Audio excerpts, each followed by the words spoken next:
You think you know your family until one single envelope changes everything. Imagine being cut off for years. No calls, no visits, nothing but silence. And then one day, a letter arrives from the very person who abandoned you. But when you look closer, you realize this isn't just an apology. It's a warning. And it might be the key to a secret that could destroy everything you thought you knew about your life. Before I share this unbelievable story, don't forget to like this video, subscribe, hit the bell icon, and share your thoughts in the comments. I really want to hear what you think about what I went through. My name is Betty, and this is the story of the letter that changed my life forever. For 3 years, my dad had been nothing more than a ghost. He wasn't gone in the literal sense, at least that's what I thought. He was just gone from my life. No birthdays, no phone calls, not even a single word when I graduated.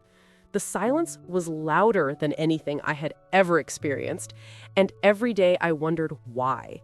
Why he left. Why he disappeared without explanation. Why he could just erase me like I didn't matter. Then one afternoon, a plain white envelope slipped through the mail slot of my apartment door. No return address, just my name written in a handwriting I hadn't seen in years. My chest tightened instantly. I knew that handwriting. It was my dad's. My hands trembled as I picked it up, holding it like it was a fragile piece of glass that might shatter with one wrong move. For a moment, I just stared at it, afraid to open it. What if it wasn't really from him? What if it was some cruel trick? Or worse, what if it was from him, but inside it was nothing but words I wasn't ready to read? But curiosity is stronger than fear. I tore it open. Inside was a single sheet of paper. At first glance, it seemed simple, just a letter. But as my eyes scanned the words, my heart started racing. He didn't explain why he left. He didn't say he missed me. He didn't apologize. Instead, the letter said, "Betty, there are things you don't understand.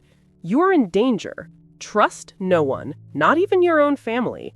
When the time comes, you'll know what to do. Look for the truth where you least expect it. Love, Dad." Danger? Family? My mind spun in circles. What was he talking about? Why now, after 3 years of silence, would he suddenly warn me of something like this? And what did he mean by look for the truth where you least expect it? At first, I thought maybe he had lost his mind. Maybe these words were just the ramblings of a man who had finally snapped. But deep down, something inside me said otherwise. I remembered the way his handwriting looked slightly rushed, almost shaky, like he was writing in a hurry, like someone might have been watching him. That night, I couldn't sleep. I kept reading the letter over and over, searching for hidden meaning. Every word felt like a riddle. I held it under the light, flipped it over, even ran my fingers across the paper as if I might find some hidden code written in invisible ink. The next morning, I woke up determined. If my dad was reaching out after 3 years of silence, there had to be a reason. He wasn't the type of man to waste words. He meant every syllable. And if he said I was in danger, I had to believe him. But how could I be in danger? I lived an ordinary life. I had a regular job, a small apartment, a few close friends. Who would want to hurt me? I decided to visit my mom. She and my dad had been divorced for years, and their relationship was complicated. But maybe she would know something. Maybe she had heard from him, or maybe she could explain what this bizarre letter meant. When I showed her the letter, she went pale. Her hands trembled as she read it, and when she finished, she folded it carefully and set it on the table like it was something poisonous. "Where did you get this?" she whispered. "It came in the mail yesterday." "Why? What's wrong?" Her eyes darted away. "Betty, you need to forget about this. Burn it. Don't think about it again. Your father, he's not well. Not well. That was her explanation? I shook my head. No, Mom, this isn't just some random nonsense. He's warning me. Look at the way he wrote it. He's scared. He's trying to tell me something. But she pressed her lips together and wouldn't say another word. That silence told me more than anything else. She knew something. She was hiding something. I left her house with the letter burning a hole in my pocket. I didn't know what game my dad was playing or what my mom was trying to cover up. But one thing was certain. This was just the beginning. That night, I dreamed of him. In my dream, he was standing in a dark hallway, holding out his hand to me. Behind him was a door, slightly open, light spilling through the crack. His voice echoed, "The truth, Betty. Find the truth." I woke up drenched in sweat, my heart pounding like I'd run a marathon. And for the first time in years, I felt something I hadn't felt before. Determination.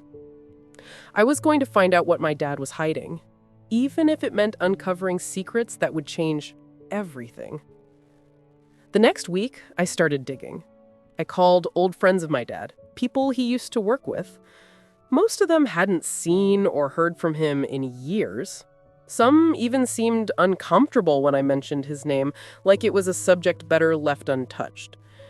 Then, one afternoon, I got a call back from one of his old colleagues, a man named Richard. His voice was low, cautious. "You shouldn't be asking questions, Betty. It's dangerous. If your father reached out, it means they haven't found him yet. But if you're not careful, they'll come after you too." My blood ran cold. "They? Who's they?" I whispered. But before he could answer, the line went dead. I stared at my phone, my mind racing. Someone out there was watching. Someone dangerous enough to scare even the people who used to know my dad. And then that night, I found something that nearly stopped my heart. I had tucked my dad's letter into the back of my drawer, but as I pulled it out again, I noticed something I hadn't before. Along the crease of the paper, faint and almost invisible, were numbers. Tiny digits written in the margins. A code. I held the letter up to the light, my hands shaking. The numbers weren't random. They looked like coordinates. Coordinates to a place I hadn't been in years. My dad's old cabin.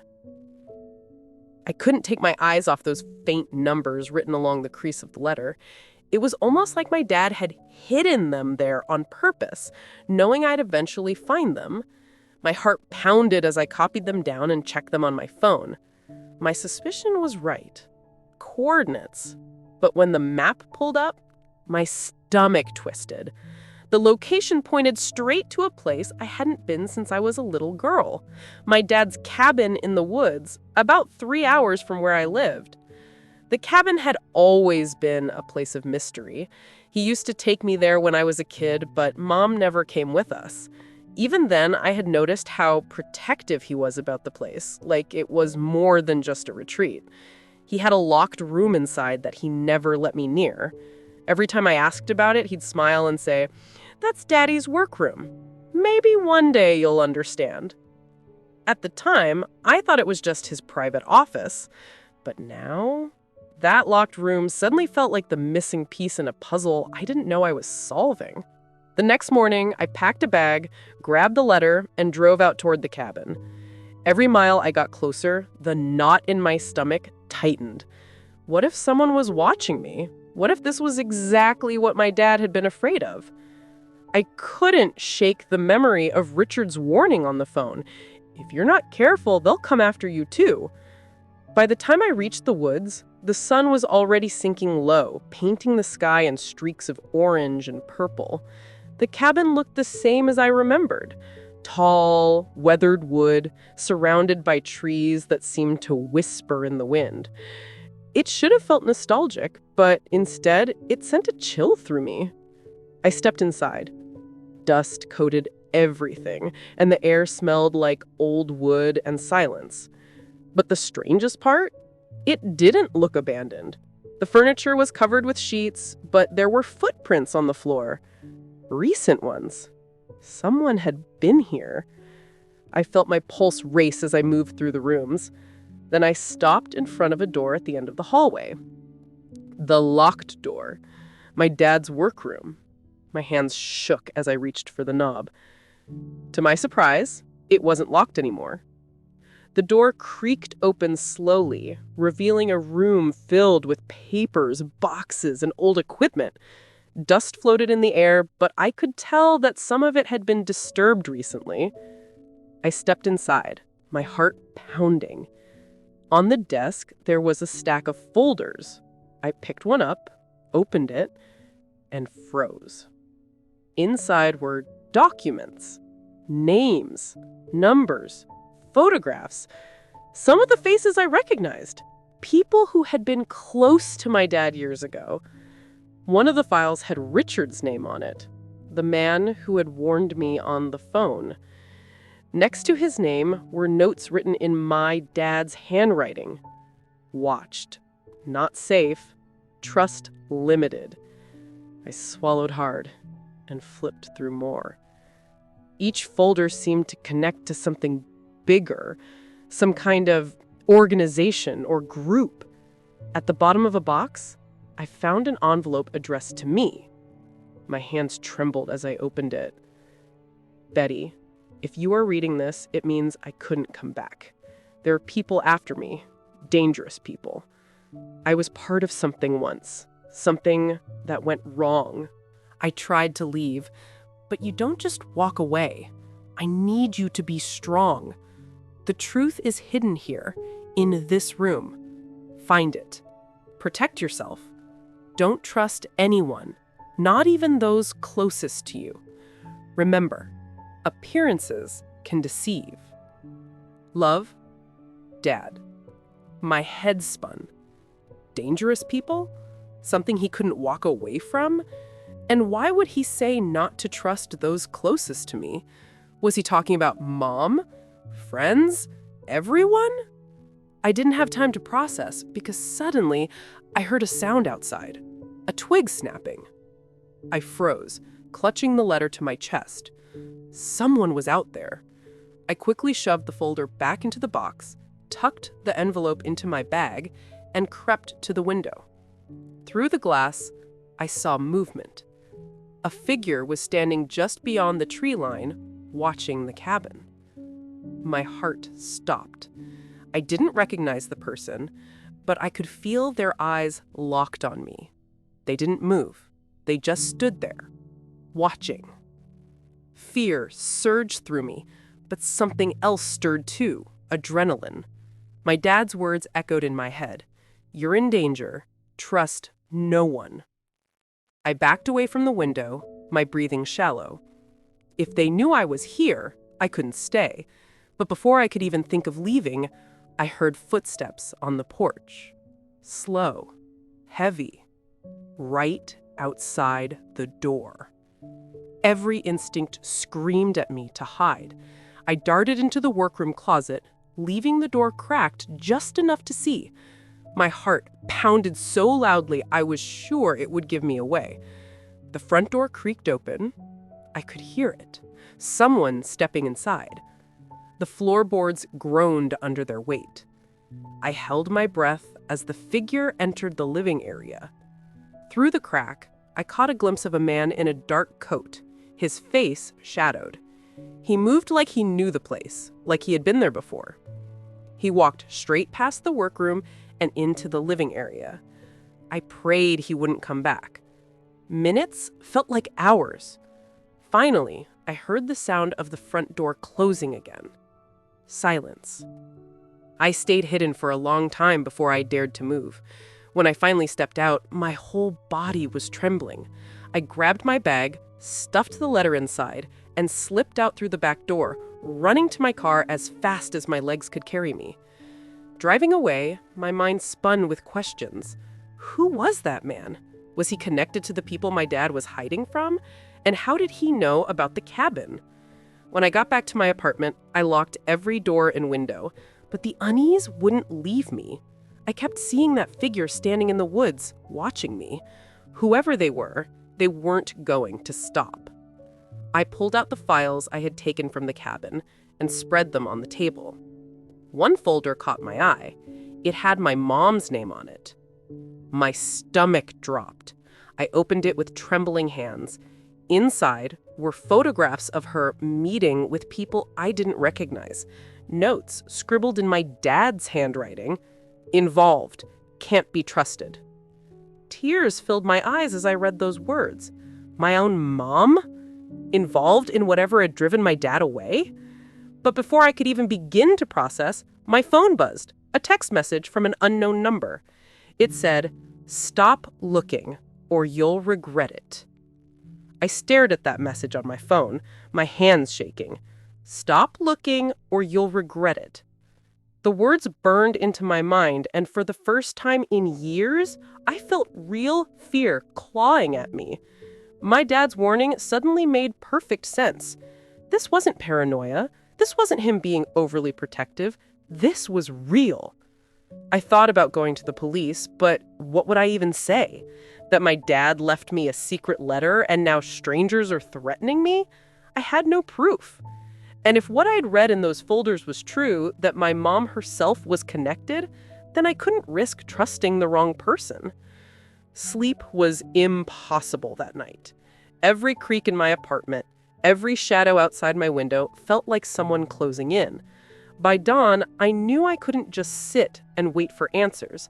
I had to confront the only person who might know the truth. My mom.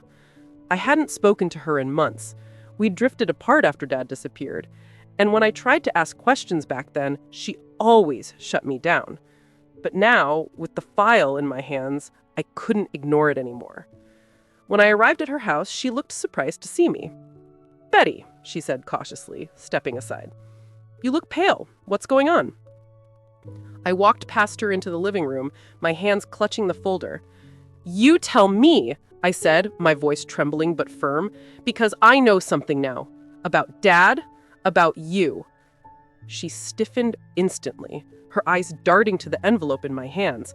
That tiny reaction told me everything. "What are you talking about?" she said, trying to sound calm. But her voice cracked.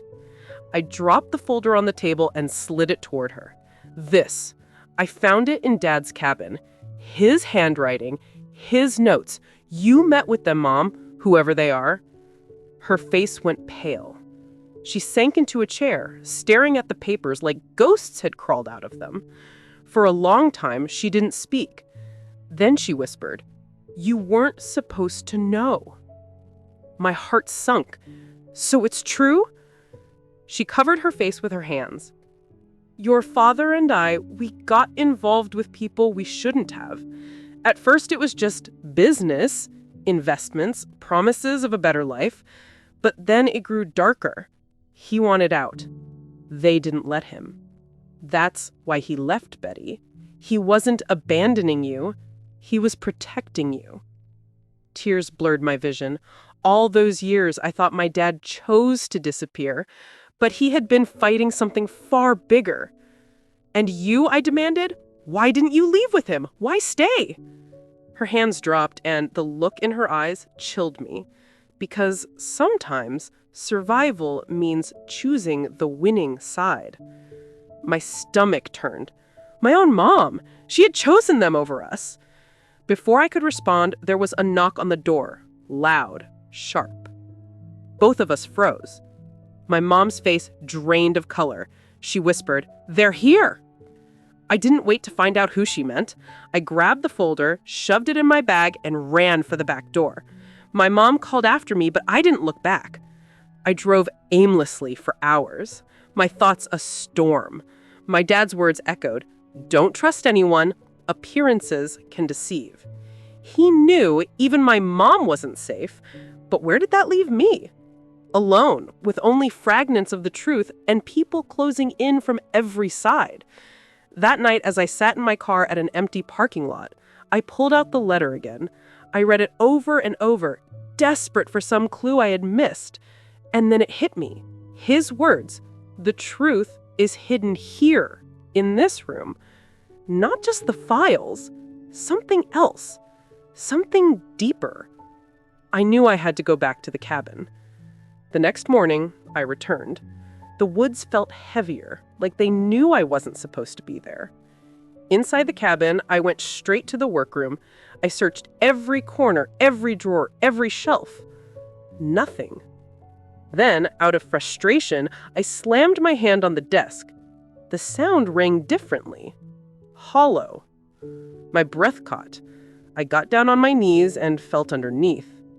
There it was, a small latch. With shaking hands, I pulled, and a hidden compartment slid open. Inside was a black notebook. I flipped it open, and my chest tightened. Page after page, my dad had documented everything. Names of people involved, dates, transactions, proof. Enough to expose everything. But that wasn't all. At the very back of the notebook was a sealed envelope with my name on it. I tore it open and read, "Betty, if you found this, it means you're stronger than I ever imagined. This book is dangerous, but it is also the key. Use it wisely. Trust Richard. He will find you when it's safe. Remember, I love you always. Dad." Richard, the man who had warned me. Suddenly, everything connected. My dad had trusted him all along.